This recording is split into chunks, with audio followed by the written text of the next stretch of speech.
Welcome to the Derry-Cast, where we discuss all things movies. I'm Em. And I'm Tony. So let's get right into some movie news. And up first, we have, in a casting or a movie we never knew about or would dream about, Mario Lopez stars as a sexy version of KFC's mascot, Colonel Sanders. The movie is called A Recipe for Seduction. It's a Lifetime original mini-movie, and it's going to be out on December 13th. I want to know if this is considered a biopic, because isn't Colonel Sanders real? I think he's real. I think he was, but I don't know if he was actually called Colonel Sanders or something like that. I think it's based off of a real person. But also, isn't this considered fan fiction?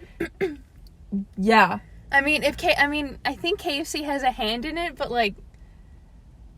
this is kind of, it's almost like 50 Shades of Grey, how it's oh my gosh, Twilight. Freaking Lifetime. The next one is gonna be, or the next event, the Gotham Awards that are held in New York City every year, announced that their next award show is going to be January 11th, 2021.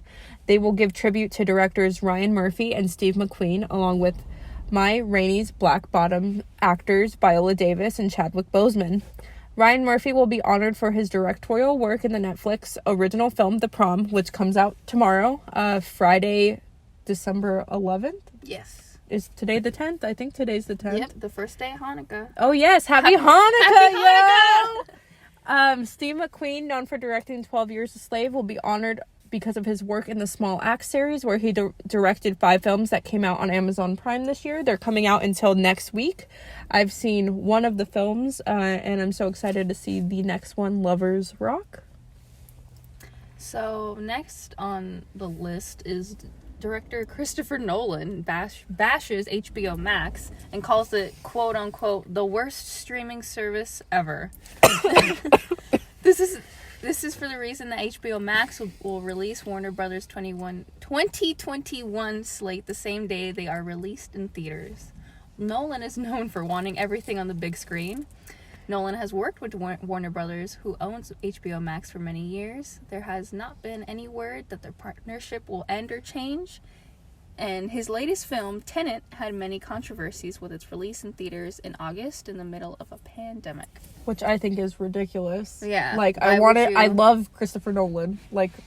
I ran across a busy street so I could take a photo in front of a big sign of his. But at the same time, it's it's in the middle of a pandemic. No one wants to go to a movie theater. Yeah. And you're still pushing things on people.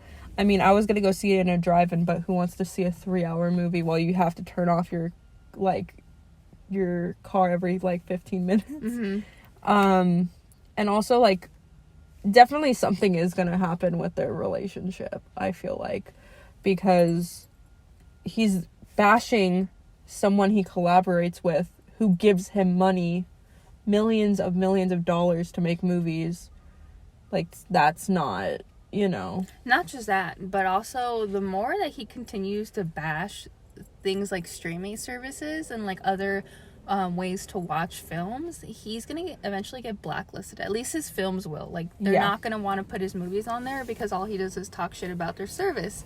And I understand, I can understand that traditionalism and the whole doing things the way that they're made for or whatever. But he just got to get with the times, old man. The times, old man. Pretty much. Not everyone is going to want to go to the movie theaters for whatever reason. And it's yeah. And I think the HBO thing is good because right now we're in the middle of a pandemic. Mm-hmm. The first one that's going to happen like this is going to be Wonder Woman 1984, which is going to be big. The first, big superhero movie is going to be in theaters or on HBO Max, which you could watch, without even a price, which of course Disney Plus added Mulan with a price, and that was not it for people. Yeah. In another turn of the Spider-Verse, on Tuesday it was announced that Alfred Molina's Dr. Octopus from Sam Raimi's Spider-Man 2 will be returning to the big screen in Tom Holland's Spider-Man universe in the next installment. This news came after it was announced that Jamie Foxx's Electro, last seen in Andrew Garfield's Spider-Man universe, will be making a comeback as well. Many sources say that Andrew Garfield, Emma Stone, Kristen Dunst, and Tobey Maguire will come back in their respective roles. How do you feel about this? I know a lot of Spider-Man fans, which I'm a definitely big Spider-Man fan. It's like split in the middle. I've seen people so excited to see all these people come back and like have like a Spider-Verse, but then there's other people that are saying it's like too early and this is a Tom Holland Spider-Man movie. It's not a Spider-Verse movie. How do you feel? Well, personally, even though I'm not a super huge superhero fan besides like DC, but I fucking love Spider-Man. Mm-hmm. I grew up on the Tobey Maguire movies, like big time. Like funny enough, I actually still have one of the original cardboard cutouts from when the Tobey Maguire movies came out. Really? Because my sister, oh my gosh. yeah, my sister used to work at this movie theater right here that we're recording at.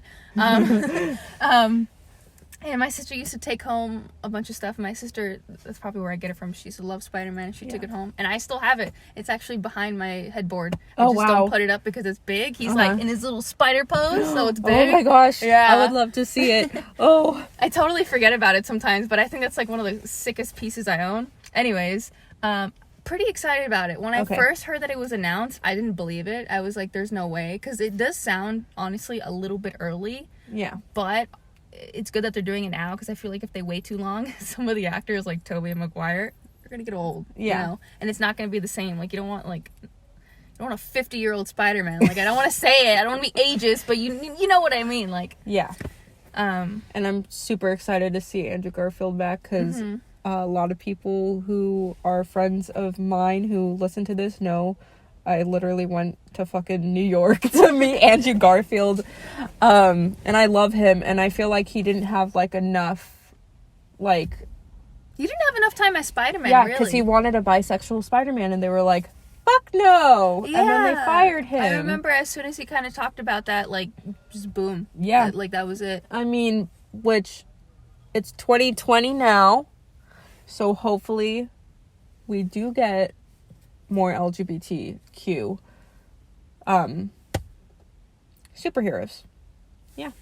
Yeah, now that I think of it, yeah, he really didn't get enough time as Spider-Man, because, like, people... No, he was supposed to get a third one, and he never did. It got axed. Not even just... I don't mean just the movies, just in general, like, in pop culture. He didn't get that much time as Spider-Man. Like, I've seen people cosplay, like, so many people cosplay as the Tom Holland one. Yeah. So many boys, like, I've seen, like, so many accounts that, like, they... Even in their daily life, they try to make themselves look like Tom Holland. Yeah. And I never really saw that much for Andrew Garfield. And I don't think it was because he was a bad Spider-Man, because I thought the films were good. Yeah, me I saw too. one of them, and I thought it was good, and I thought he was fine, and I didn't see too much discourse about him, but...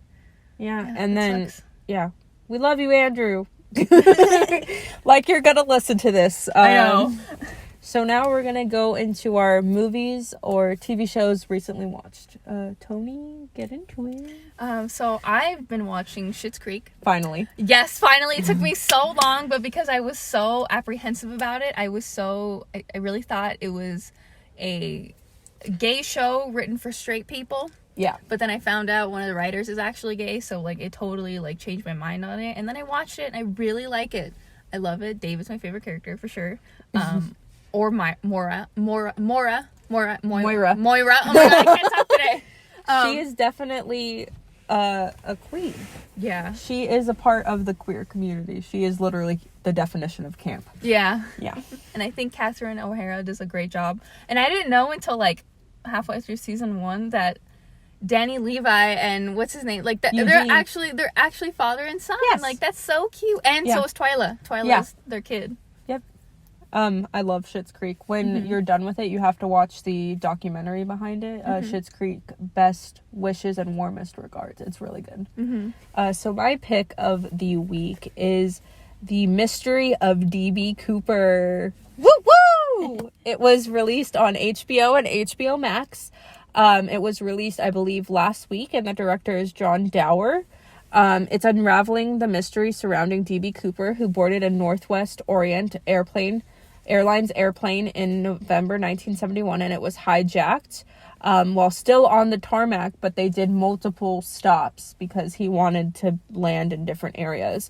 I really enjoyed this documentary because it wasn't just about the case, it was about the people affected and not about the man, the myth, the legend of D.B. Cooper. I thought it was a very interesting take. D.B. Cooper is still an unsolved case. That shows many different suspects, theories, and witnesses, and close members to the suspects and their subjects.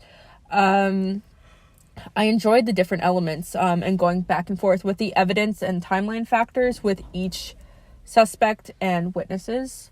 I would like to see more documentaries edited this way. How would you feel about, like, what cold case would you want to see, like, solved or documented this way? I want to see a in-depth documentary case, first of all, on, oh my god, what's his name? Kendrick Johnson? Him. The kid who was found wrapped up or shoved into the yoga mat. Oh, remember okay, that? Or yeah. gym mat. That case keeps me up at night. That one. Or the Lululemon murders. I think Yes. about that one intensively, because, like, how do you just snap and kill someone over yoga pants? Like, that one really gets to me. Also, Kanika Jenkins, the girl who was found in the freezer in that hotel. That one, I have so many questions on that one. There is just, And then the one that actually happened here in LA, I forgot her name. The girl who was found in the water tank of the hotel. I know her too. I want a whole, like Anna or something like that. I forgot. I don't remember her name exactly. I want a whole documentary about that hotel because Richard Ramirez stayed there. The Black Dahlia stayed there. That was like one of the last places Marilyn Monroe was seen alive. That guy got real close to your car. That was weird. Yeah. Sorry, we're in my car recording. Behind a movie theater, Behind a enough. movie theater. Because, yeah. It's usually quiet. It's usually really quiet. And today it's not. And you're going to hear... I think it's because we're filming later than usual today, too. So you're going to hear behind the scenes of this stuff, okay? Yeah, today's going to be a little more talkative, I suppose. Yeah, I think, well... we're getting more comfortable. Yeah. At least I am. Sorry. I am, too. A lot of people came up to... two or three people who watched the show messaged me and was like, you guys need to talk more, like...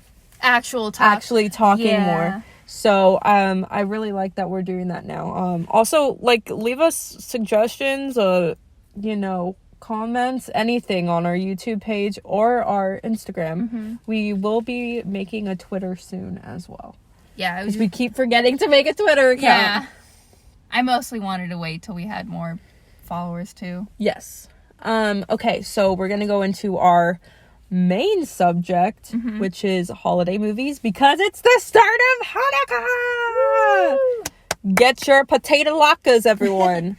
And in 2 weeks, it will be Christmas Eve, so we thought it would be a perfect way to talk about holiday movies, and we don't want to do a whole month of holiday movies, because we think that it will be a little excessive. Yeah, because although there is a lot of holiday movies, like a lot, but they're pretty much the same. Yes. Because the whole idea is just Christmas, pretty much, so. So when we think about holiday movies, we constantly think about Elf. Yeah, I think that's the first movie that always pops into my head, or the Santa Claus. Yes.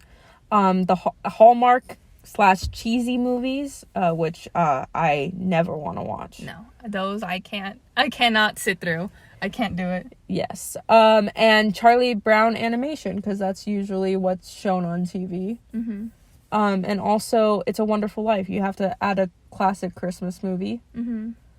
Oh, you know what else we forgot to add to the list, and we didn't really add to the movies?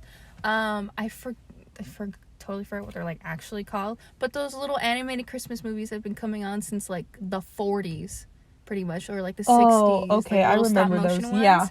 Yeah, like the Rudolph one, the Heat Miser. Oh yes, yes. Oh my God. Okay, we totally definitely forgot that. Yeah. So in this segment, we will talk about 4 different movies that we think are either mainstream representations of the movies we talked about above, or drift from the mainstream a little to show a new perspective with similar storylines. So let's get started with the first movie. So, sorry, I just wasn't sure who was going. Okay, so the first movie on our list is called Happiest Season. It was directed by Clea Duvall. It was released in 2020 on Hulu, so this year. The genre for this one is holiday romance comedy. And according to Google, the plot is a young woman with a plan to propose to her girlfriend while at her family's annual holiday party discovers her partner hasn't yet come out to her conservative parents. And oh boy, do we have opinions on this movie. And talking points. Yes. We have a lot of talking points. We kept talking about how we wanted, I remember because we watched it together, we kept talking about how we wanted a good gay love story. Yes. Nothing about coming out. Not just good, happy gay. Yes, happy gay. Nothing about coming out or a secret coming out, and that's not what we got. Yeah, like we were hoping the plot wasn't centered around coming out. Yes. You know, like that shouldn't be the plot line, and it is in this movie, and it's like it yes, there's a Christmas twist to it, so it's a little different, but that's pretty much like 90% of LGBT movies, and it sucks. Yeah, it does. Like, I mean, the first big LGBTQ movie was Love, Simon, and it was about coming out. Yeah. And, I mean, we need more, okay? We're people, you know? Yeah, and not every gay person is unhappy either. Yeah. And that's what they make us look like in Yes. like movies, and it sucks. It make us look, well, of course we're emo, but it Yeah. makes us look like really emotional, distraught Yeah. people. And just not broken and sad, yeah. and like come from sad lives and like broken families. Yeah. When for some people it is true, because you know coming out can be very, you know, not everyone accepts it, but there's some people who come from very accepting families. There's Yes. some gay kids who come from gay parents. Like it Yeah. happens, you know, that happy storyline exists, and that's what we wanted in this storyline. But We did not get it. And also we did not get the brother-in-law. We Oh. thought the brother-in-law was gay. so yeah, that was a really weird thing they put in the movie. They kind of were alluding to the fact that her Sister's husband. the sister's husband is gay. Like, I think it might have been the actor they chose that was over effeminate, but the way that they were doing things, it was just alluding to the fact that he was cheating on her with a man. But then, sorry, spoilers, he is cheating on her, but with another woman, and like Yeah. they know about it and they're okay with it. And it was just so weird, and like they should have, and like the way that they were building up the two sister storylines, because like there was some tension in between Yeah. them. They were building up that, oh, the mean sister was gonna call her out and say that she's gay in front of the whole family on Yeah. Christmas, and then the other sister was gonna be like, well, your husband's gay. Yeah. That's what we were hoping for. That would have made it a little more interesting. But no. That's not what happened either. And Harper, the person, The main girl. the not Kristen Stewart, but Mackenzie Davis, who, by the way, Mackenzie Davis is usually an amazing actress, but this acting job was not good. Like, Yeah. watch her in Black Mirror, watch her in *Halt and Catch Fire*. That's amazing shit. But she felt like she got paid and she didn't really want to do it. Yeah. But Harper is definitely, like, we understand the struggle of coming out, but at the same time, if you have a partner and you lead them to believe that, you know, you're out to your parents, it's a negative connotation for everyone. Like, it ruins everything. So Harper is an asshole. Yeah, Abby deserved way better, because she was really pulling Abby through everything. Yeah. Through the ringer and through the whole movie, and just like causing this whole big thing, all because she didn't want to ruin her image. That's really what it was. And that sucks, and someone shouldn't go through that. And I'm tired of seeing these kind of things in these movies. Like, I want happy gay relationships. Yes, and also Riley too, who's played by Aubrey Plaza, who we love Aubrey Plaza. She was ruined by Harper. Yeah, she was the first girl she fucked over. Yeah, and she didn't even just fuck her over in school relationships. She fucked her over by basically She outed her. outing her, which is not good. Yeah, don't do that. Even if you're gay, outing someone else is not good. It's never okay, yeah. It's never okay. So, to, like, conclude this movie, it feels like the whole film is one big anxiety, like, waiting for a horrible coming out, which it was a horrible coming out. And, of course, because it's a Christmas movie, it's going to have a good ending, but at the same time, that ending is not for everyone. Yeah, You I didn't know? like that ending. I was hoping she would go with someone else, but... Yes. Riley and Abby, you deserve better. So, our next movie is iconic. It's Dr. Seuss, How the Grinch Stole Christmas. It was directed by Ron Howard, released in 2000. The genre is family fantasy, and the Google plot summary says, in this live action adaptation of the beloved children's tale by Dr. Seuss, the reclusive green Grinch, played by Jim Carrey, decides to ruin Christmas for all the cheery citizens of Whoville, reluctantly joining by his hapless dog Max. The Grinch comes down from his mountaintop home and sneaks into town to swipe everything holiday related from the Whos. However, the bitter Grump finds a hitch in his plans when he encounters the endearing Cindy Lou Who, played by Taylor Momsen. Queen. She is a queen. This is an iconic movie. Yes, You're the absolutely. one who picked this movie. Yeah, I did. I love this between movie. Elf and this movie. But I think I like this movie more just because of Okay. Jim Carrey. I own this one on DVD. This is one of the only I think I movies have it on own. VHS. Mm-hmm. We talk about VHS and DVDs a lot here. Jim Carrey is a legendary actor, not just because he goes into his roles so methodly and deeply, but he also is an amazing painter and artist, and we very much appreciate it. And we very much appreciate to see him as Joe Biden on SNL now. Oh my god, yeah. It's going to be for the next 4 years. When I started watching clips in the movie again, it felt like a warm hug, you know? Going back into the world of the Grinch, not because of Dr. Seuss, which I still have all my Dr. Seuss books somewhere, but this impact on us as a child. Mm-hmm. I don't know, because we're going to go into like a Disney Channel original movie episode one day, and we do talk about how like they've changed for us. Like these movies are something different, but that's completely different with the Grinch to me. Yeah. And then also, we definitely needed to watch this movie during this time because Matthew Morrison played the Grinch I fucking hate Matthew Morrison. for an NBC musical, and he apparently made it very, very sexy. And everyone is telling him that they need to go to a mental hospital now. Who told Matthew Morrison, I was gonna say Taylor Swift.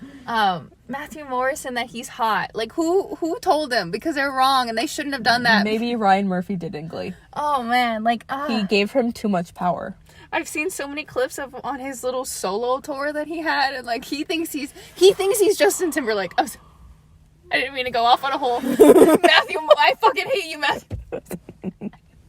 To me, he's public enemy number one. Like I need trigger warnings. I did not know this podcast was going to go there, but I guess it is going there. I don't really talk about it, but I have a strong hatred for Matthew Morrison. I should have not put this in the talking points then. Just kidding, it's okay. And also, it's nice to see where, like, even Jim Carrey, because he's, like, Joe Biden now on SNL, it's nice to see where these actors have gone now. Because, like, Taylor Momsen was in Gossip Girl, and then she kind of quit the acting scene for rock music. And she's coming out with a new album soon too, The Pretty Reckless, which a lot of people in high school where we went loved The Pretty Reckless. Yeah, I love The Pretty Reckless. And it was funny because when I was first listening to them, I didn't realize that was her because I hadn't seen the movie in so long. And when you Google Taylor Momsen, everything that comes up is Gossip Girl or her band because it's so recent and so big. Especially Gossip Girl was so fucking huge back in the day. But then when I made the discovery, I was like, God, she's just gone completely opposite. She's like on the other end of the spectrum. And good for her. I love her. Yes. And then also we have to bring up the fact that Whoville. Oh, yes. That how they built it in Universal. Yeah, stuff. like it is literally still there. It is still so dreamy. It should have won a Best Production and Design Award on like something. The only thing is, I think it's a little eerie during the day when it's not Christmas time. Yeah.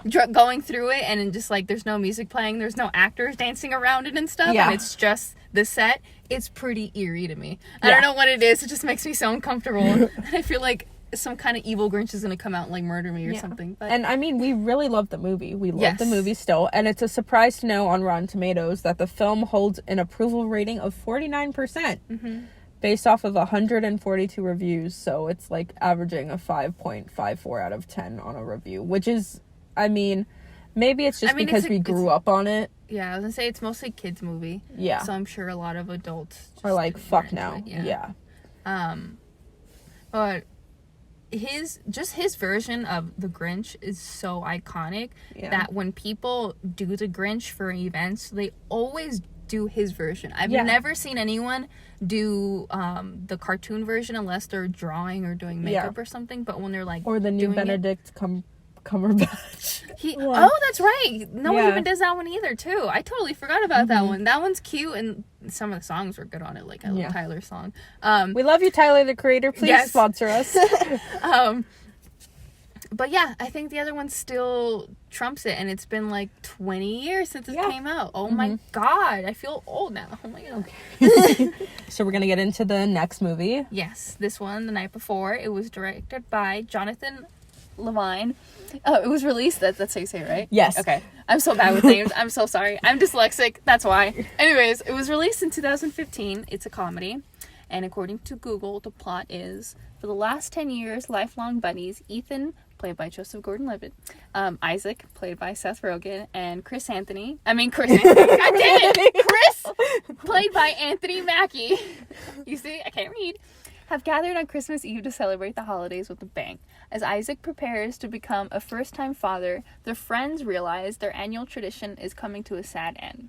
To make it as memorable as possible, they plan a night of debauchery and hilarity by searching for the Nutcracker Ball. The Nutcracker Ball in the Holy Grail of Christmas parties in New York. Okay, so I saw this movie when it came out in theaters. I tried watching this movie. I was searching for it, and I couldn't find anywhere to to watch it without buying it. So I couldn't watch it this week. So we're gonna go off of what, like, clips that we've seen and what we remember. Yes. So it is a classic stoner / Seth Rogen movie. I was gonna say there's no way that this movie is too different from the rest of his. I don't want to say all his movies are the same because I love Seth Rogen, but they're the same. They are pretty much. They have the same. I don't want to say the same storyline, but a lot of the same stuff, and I love him, and that's fine. And I just want to say that's probably why it's not. And it's with a holiday twist, of course. I do love this group. It's an interesting mix of people, like Joseph Gordon-Levitt, Seth Rogen, and Anthony Mackie. Like, Anthony Mackie, you think of him as like a dramatic actor or as Falcon. And then you think of Seth Rogen as doing movies like this, and Joseph Gordon-Levitt doing like Inception and didn't Anthony Mackie also do Black Mirror, right? Yeah, that's what I think of. Oh yeah, it was like the VR episode. Yes. And then it's just really interesting, and I will always remember Isaac's scene in the church because he's like super high, and he's like, oh my god, is Jesus moving? Like, it's just it's ridiculous. It's iconic, and it stands out from the rest of the movie. And also the scene where they're in FAO Schwartz and they're like literally doing a full-on musical thing with like the piano, the big piano, with their feet, and like Anthony Mackie is singing into like a fucking like what are those things called? Is it a horn? It's like a horn, yeah. He's singing into a horn. Like a megaphone. Megaphone, yes. And horn. I'm just thinking about the noise here. It is nice to see a friendship holiday movie, which we're going to talk about later because we don't see a lot of friendship holiday movies. Yes. It is nice. It has everything a friendship movie usually has, which, number one, a group of friends, a nice time, a falling out, and then the group get back together. It is set on Christmas Eve, though, but they do talk about Hanukkah, which you need to talk more about Hanukkah, Seth Rogen. I wish we had more films like this, and it just tells us the holidays aren't just about romantic relationships. Yeah. Do you want to introduce this next horrible film? All right, so the last one wasn't horrible. This one's horrible. So this film is called A Cinderella Story, A Christmas Wish. It's directed by Michelle Johnston. It was released in 2019 and is a musical romance. And according to Google, the plot is an aspiring singer is stalled on her path to success by her stepmother and two wicked stepsisters. When she starts working at a job to help her dreams come true, she starts to fall for the handsome new Santa. And oh man, do we want to talk about this one. I put a lot of talking points. I'm very sorry. So you picked this movie. Yes, because I wanted to do at least one Hallmarky kind of movie because one, I don't watch them. So I have I'm like not gonna watch them either. I have like a general idea of what they are. So I wanted to pick one, but then I didn't want to sit through an actual Hallmark movie because there was a ton of them. So this is as close as I could get to Hallmark, but it not being quite. But this one felt very Disney Channel-y, and not just because the two main stars are literally Greg Sulkin, you know, from This Is the Waverly Place, and what's her name, Laura something. She was from Austin and Ally. She played Ally. She was the main girl. And there were some parts that, like, some jokes and stuff that made it feel like it's meant for older people. Like, it's not meant for, like, kids necessarily, even though it says family on it. You know, and they had some scenes, whatever. But I felt like if they took that out and some of the swear words, it would be literally just a Disney Channel movie. That's exactly what it felt like. I felt like I've seen this movie already on Disney Channel. I just want to say this film feels as cheesy and cheaply made as a Hallmark film. Yeah. It does still have the same quality. The graphics are fucking ridiculous. Like the opening was so ugly. It looked like it was made in like early 2000s and was like put on YouTube. It was so bad. It was so bad. Rid of it. The acting isn't even good. Like no. the cast feels like they're forced into this movie. Yeah, this felt like this was like, it was just a bunch of different Mackenzie Davises around. Yeah, and this felt like they weren't getting hired for anything else. They needed a paycheck, so they did this. Yeah. It was a musical, but weirdly enough, there weren't that many songs. Yeah. I don't know if I wasn't paying attention well enough, but it felt like there was only like 3 songs, like 3 numbers, and one of them got cut off. It made me laugh. That part did make me laugh because she was in her room singing, and then all of a sudden her stepmom just opens the door, looks at her, and then closes it, and she just stopped, and the scene was done. That made me laugh. I was like, over the top, but also bleak. Yeah. And it happens all the time in movies. It's like not original. Yeah, and like, oh my god. I was like, thank God she made it stop. But I felt like if they had taken out all of the songs except for the last one where it was like the girl and the guy singing together on stage, I feel like the film maybe wouldn't have been so bad. Yeah. I would like to say though that this film was made by Warner Brothers. That's ridiculous because it's so bad. It doesn't even feel like a film made by Warner Brothers, and it did go straight to DVD. Not on demand, straight to DVD. That sucks. That's a bad one. I also did not know it was a musical film, so I was I'm so sorry. I was so stupid. I should have put 2 and 2 because like on the cover of it, she's holding a microphone. So I should have put 2 and 2 that it was a musical, but I didn't, and we had to sit through that. That's also what made it feel like a Disney Channel movie because of all the fucking song breaks in it. And also, like, I also didn't know that there was a whole series of It's a Cinderella Story. Like, I thought it was just the Hilary Duff and the Selena Gomez ones. I don't think it is a series. No, is it a series? There's a whole bunch of, like, a Cinderella Story ... blah. Oh, they're probably all straight to DVD versions, so yeah. And not all of them are from Disney. I think the Selena Gomez one and the Hilary Duff one were, or, like, part of Disney. Yeah. But this one wasn't. It did feel like a Disney movie, though. It's completely the same plot as all the other films, just with a Christmas twist. Yeah, I was gonna say, I think that Cinderella trope, can stop now. Yes. I think we have enough Cinderella movies. Like, we even have live action ones now, so we can please stop. Please. Yes. No more. Unless it's gay. Unless it's gay, I don't want it. Happy gay too. Unless it's happy gay, I don't want it. It's aimed at older kids, but it would definitely work a lot better on Disney Channel, as you said. Yeah. And also, I wanted to stop watching this movie right away as soon as I started it. I know. I wanted to throw up. I immediately regretted your decision. Yeah, I mean, I love you, but I immediately regretted your decision. I mean, because I did want to watch at least one bad Christmas movie, and that was it. So we're good for the rest of the year. I'm not watching anymore. But I will say it wasn't as... No, we're not. Yes, we are. Someone just handed him cash. No, I think he cleaned his car because he was cleaning stuff. No, he just handed a package to someone. Oh well. Okay, sorry. Should we cut that out? Yeah, that part will get cut out. We'll kind of spike up the audio to kind of... Okay, what was I saying? We were just talking about how... So the movie wasn't as bad. It's bad. It wasn't as bad as I thought it would be. I thought it would be so much cringier. Like, I thought they would put... Because, you know, sometimes they'll use the word selfie in movies. And I don't know. It just makes me cringe when they say LOL, stuff like that. Or, like, they say... LOL instead of laugh out loud. Or they like, say they laugh. hashtag and stuff like that. And they're, like, so, like... Ugh. Yeah. Especially because one of the characters, they're like some kind of vlogger, okay, vlog kind of person. So I was expecting more like that. So, but I'm glad it wasn't that bad. Yeah, but it was still pretty bad. So I don't recommend this movie. Yes, just skip it. And we're getting more noise again. I'm very sorry about that. So yeah, we're in a parking lot. Let's wait like one quick second. We could actually just introduce our new or next segment, because we did talk about the 4 movies, and now we're going to talk about what we don't like about Christmas movies, which basically this whole episode has been about. But there's very much problematic things, incantations or something with Christmas movies and holiday movies. So we want to talk about that, and we also want to talk about the fact of what we want to see in holiday movies. Yes.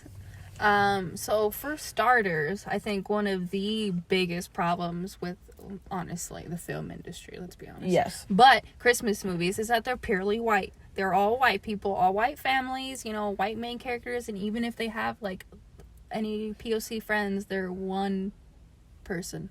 It's like they're mostly mixed. That too, yeah, they're, like, mixed, too. So it doesn't even really count.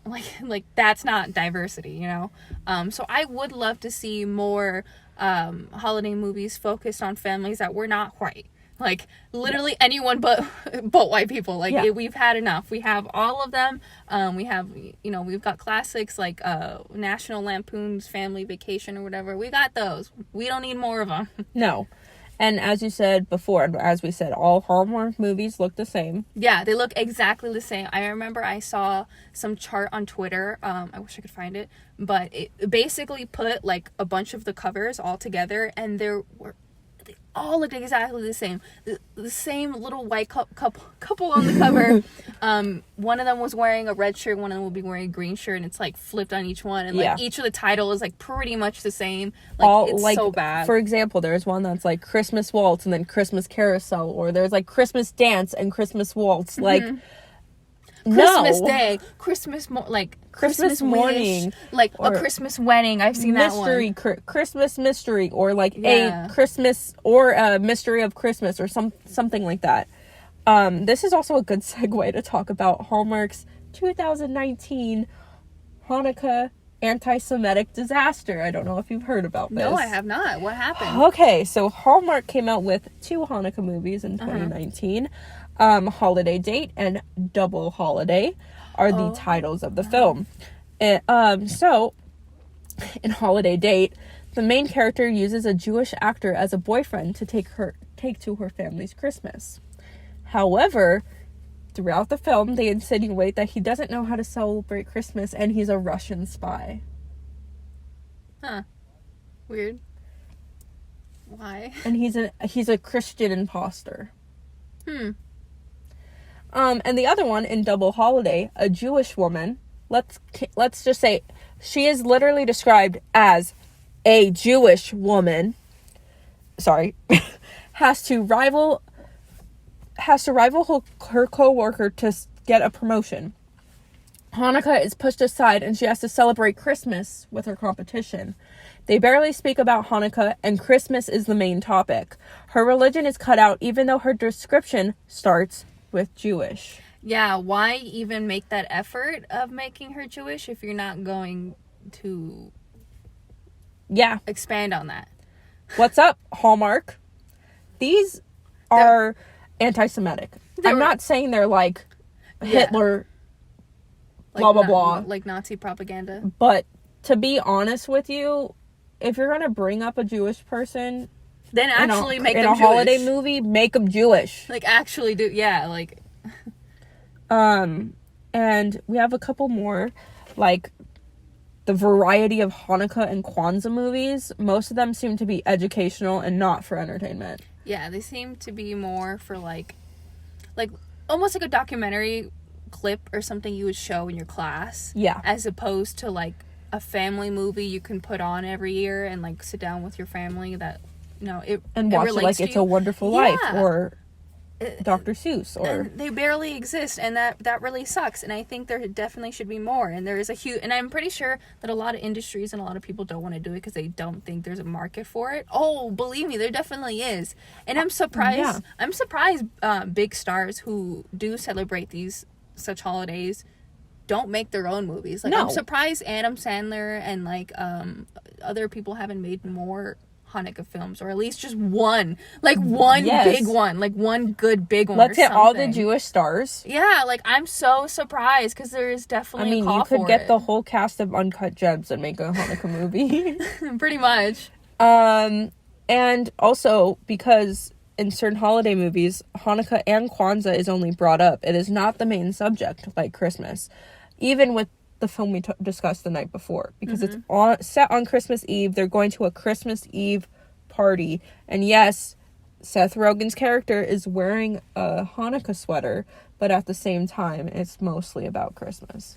Yeah, because even if they do mention Kwanzaa or Hanukkah, it's a lot of the time it's like a joke. Yes, Like they're like they someone's joked like about Kwanzaa the night before, I believe. Like for example, like someone will be wearing something that isn't Christmas, and they're like, "Well, aren't you a Grinch or something?" They're like, "I'm Jewish," or I celebrate Kwanzaa or something, and it's supposed to be a joke, and then like that's it, and it's like people are more than that, Yeah. Like people deserve more representation than just a little joke, Yes, like a 2-line joke. Like, come on. yeah, and because of all the problematicity, I don't know if that's a word. It is now. I probably just made it up. We want to discuss with you what we want to see in the next season of holiday movies. For me, I want a Hanukkah movie with a queer couple, or just a Hanukkah movie that isn't anti-Semitic or has someone Jewish that doesn't have to sacrifice their religion or their holiday for their partner. Also, I hope as queer individuals become more normalized, we won't have these stupid tropes of characters not being open to their parents. I just want a cute queer movie that's like any other straight movie. I think about it being, we talked about Schitt's Creek. I think about it being set in the world of Schitt's Creek. No homophobia, no coming out, just straight holiday love. Yeah. Holiday movie. And about holiday romantic movies, not all Christmas movies should be based around love stories. Let's go get some more ones about family and friends, How do you feel about this? Yeah, so I agree. I think there should be more queer holiday films, just like there should be more holiday films with no white people. Really, just anyone who isn't white. Like, come on, like, I don't know, like a Mexican family. And I'm just gonna say, I'm not offended as a fully white person. Like, we need more representation. No, yeah, because it's nothing about offense, because if it's the fucking truth. Go on to Netflix, type in Christmas movies, tell me how many you see that are starring black people, or all black people, or all Asian people, or all Hispanic. Like, you don't see that. It's all white people. And if it is starring someone who isn't white, it's only starring that one person, and like the rest of the film, like it, or they're mixed or something, like how we said, Yes. And I would love to see just more variety in holiday films. Yeah. Just necessarily, not even just Christmas, just holiday in general. Like, why can't we have, what I would love to see? Some kind of retail holiday movie. Oh, that'd be cool. That would, like Superstore, but with a holiday twist. Like, okay. it starts with Black Friday and stuff, and then it's like in between time, like coming up to Christmas. Like, I would like to see that kind of stuff. That's and we can see, interesting. and then instead of it focusing on family and the true meaning of Christmas, we can see the horrors of the holidays, Yes. retail end, but like in a comedy. Like, can you Which imagine? we see all the time. Oh yeah. Oh my God, are you kidding me? You could totally make a comedy out of this kind of Yes. stuff. Like I said, I would also like to, like you said, I would like to see less family and just love-oriented movies. Like, I think there's a lot of romance Christmas movies, and that's cute, but I feel like that makes other people feel bad because not everyone is in a relationship. Yeah. Not everyone wants to be in one, and like that's what Valentine's Day is for, but that's not what Christmas or the holiday really is for. I think it's more for coming together, and I think they should put that in movies more and less romance. Like, Because then when they do that, they don't make it gay. They don't make it gay. You know what I mean? Like, it's all straight white people. Like, ah! So this whole podcast is about gay holiday movies. Yes. Yes. As we wrap up, we have a couple questions for you, like always. We want to know how you feel about the variety of Hanukkah and Kwanzaa movies compared to Christmas movies. Mm-hmm. Do you feel every Christmas movie is the same with the casting and stories like us? What's your favorite holiday movie? What is your ideal holiday movie scenario? Like, what do you guys want to see? Yeah, let us know in the comments below on this YouTube video or our Instagram page as well. Hopefully we'll make a Twitter soon if we remember. Also, let us know what you want to see from our podcast. Yeah, and if you have any movies you want us to talk about, we'll do it. The next episode, if you want a little sneak peek, if you stay for this long, we're talking about dump movies, which, as a film major, I have never heard about. So when you told me about it, I was like, I need to know all about it. Yeah, this is something someone brought up on Twitter, and I thought it would be an interesting episode to kind of deep dive into it a little more. So so it's mostly about the dump season, and anyway, we'll two good movies versus two bad movies. Thank you so much. And for our ending, in case I don't see you, good afternoon, good evening, and good night. Thank you.